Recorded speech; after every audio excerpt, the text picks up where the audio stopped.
안녕하세요. 부티의 브라더 앤드입니다. 여러분 연초에 세웠던 계획 실행은 좀 잘들 하고 계셨습니까? 저는 사실 연초에 계획을 하나 세웠거든요. 부티비의 구독자가 10만 돌파하는 걸 한번 세워봤어요. 근데 아직 10만이 되지는 않았습니다. 근데 여러분이 많이 도와주셔가지고 그래도 이만큼 올라왔다. 내년에는 10만 갈 수 있도록 좀 도와주십시오. 부탁드리겠습니다. 내년 2020년도는 특히 전세 사셔야 될 분들은 반드시 좀 변화되는 어떤 그 전세에 관련된 주제들을 좀 파악하셔야 돼요. 그래서 이번 시간에는요, 전세로 이사하신다면 반드시 보셔야 될 내용들을 한번 준비해 봤습니다. 지난 10월 26일 정부는 가계부채 관리 방안에 대해서 발표를 합니다. 전세 대출을 은행에서 빌리면 일부라도 상환시키겠다, 이런 내용을 발표를 했었거든요. 그래서 은행들이 그런 거에 대해서 의무적으로 도입하려고 준비를 했었어요. 일부 은행들이. 근데 싸늘하게 외면해 버립니다. 우리가 늘 지금 했던 대출 상품이 있죠. 이자만 내는. 그런 대출 상품 쪽으로 소비자가 가니까 의무적으로 하려고 했던 은행 금융권에서 다시 취소를 하죠. 해제를 하죠. 어쨌거나 지금 아직까지는 정부가 생각하는 어떠한 그 기준점하고 우리 소비자가 생각하는 기준점하고 좀 갭이 큰 것 같아요. 고승범 금융위원장님께서 11월 중순에 초고가 전세 보증을 제한하겠다, 이런 내용을 발표를 하세요. 그래서 SGI가 전세 가격에 상관없이 그 대출 보증을 해줬었거든요. 바로 그 SGI에게 딱 압력을 넣는 겁니다. 이런 식으로 발표를 한 내용이에요. 그래서 제가 지금부터 말씀을 드리겠습니다. 사실상 대한민국 전세 대출은요, 90% 이상이 보증보험을 통해서 대출이 이루어집니다. 보증보험회사는 세 군데 정도가 있었습니다. 하나가 주택금융공사, 또 다른 하나가 허그, 그리고 SGI가 있었거든요. 주택공사랑 허그는 금액 그 상한선이 좀 낮아요. 전세 가격이 수도권 기준으로는 5억이고 수도권 외 지역이 4억까지 기준이 되어 있었습니다. 그러나 SGI는 상한선 없이 모든 전세 그 금액에 다 보증을 서줬습니다.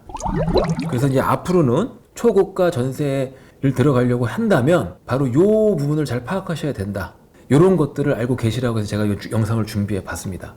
아직은 정확한 시기라든지 금액은 나와 있지 않아요. 하지만 예측하건대 12월 말 정도부터 그런 규제가 시작되지 않겠느냐 이렇게 보고 있고요. 시장에서 대충 예상하는 금액은 한 15억 정도가 아니겠느냐 예상을 하는데, 저는 15억짜리 전세 되게 고가라고 생각하거든요. 그래서 제가 봤을 때 10억에서 한 12억 선 사이를 한번 쳐줘요. 발표를 하고 시장의 분위기를 보고 괜찮으면 그렇게 가고, 안 괜찮고 좀 불만이 많다면 이제 그 위로 좀 상향시키지 않을까, 이런 생각을 저는 하고 있거든요. 자, 그리고 또 한 가지 우리가 좋은 소식이 있습니다. 이거 굉장히 좋은 소식이에요. 2019년 10월 31일 날 국민건강보험법 개정안이 통과가 됩니다. 그래서 그 통과한 내용을 보면은요, 이 지역 가입자한테 혜택이 들어갑니다. 2022년 7월부터는 이 주택, 실거주용의 주택을 매수하거나 실거주용의 주택 목적으로 임차를 하거나 한 경우에 대출금은 제외시켜주겠다 라고 발표를 해요. 그러면은 지역 가입자로서 건강보험료 산정도 많이 줄어들게 되겠죠. 제가 간단하게 예 하나만 들어볼게요. 그 매매의 경우를 볼게요. 매매를 해서 내 집이 됐다. 근데 그 집이 공시가격 5억짜리 집이다.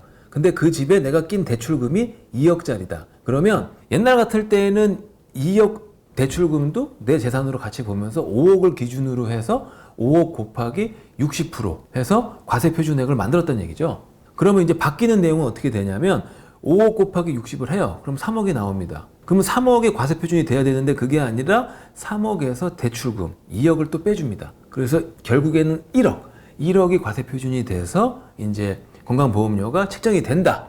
이렇게 하시면 돼요. 그래서 그런 것들 참고하시면은 제가 봤을 때는 되게 좋은 정책인 것 같아요. 제가 쭉 부동산 시장을 요즘에 분석을 해보면 새로 나오는 규제들이 계속 이렇게 축적이 되고 있죠. 그럼 규제들을 봤을 때 전반적으로 이게 월세화가 가속될 수밖에 없는 내용들이 아닌가라는 생각이 들어요. 물론 그거를 의도하진 않았습니다, 국가는. 하지만 결론적으로 그런 식으로 갈 수밖에 없다. 왜냐하면 제가 한번 말씀을 드릴게요. 그 대출했을 때 그 일부를 상환해야 된다면은 일부 상환 능력이 없는 사람은 내가 그만큼의 대출을 받겠습니까? 안 받겠습니까? 안 받죠. 내가 상환할 수 있는 금액으로 간다면은 대출금이 줄어들어요. 그러면 상환 능력에 맞게 대출금을 줄이고 그 대출금을 적게 임차금으로 쓰면은 나머지 모자라는 부분은 월세로 낼 수밖에 없는 거 아니에요, 집주인한테. 그렇죠? 그러면 월세화가 가속되는 어떤 촉매제 역할, 기폭제 역할을 할 수 있다. 이 부분도 이게 생각이 들고요. 또 한 가지, 지금처럼 고가의 전세 주택을 전세로 들어갈 때 고가의 전세금은 대출을 안 해준다면 가중한 월세 세상이 도래할 수밖에 없다라는 겁니다. 그래서 저는 강력하게 주장하고 싶은 것이, 투기 세력을 잡기 위해서 서민의 삶을 망가뜨릴 수는 없다는 겁니다. 그래서 부탁드리고 싶은 것은 좀 정책을 좀 깊게 생각해 주시면 감사하겠다라는 말씀을 드리면서 오늘 영상 마치도록 하겠습니다. 오늘 영상도 좋으셨다면 구독, 좋아요, 알림 버튼까지 부탁드리겠습니다.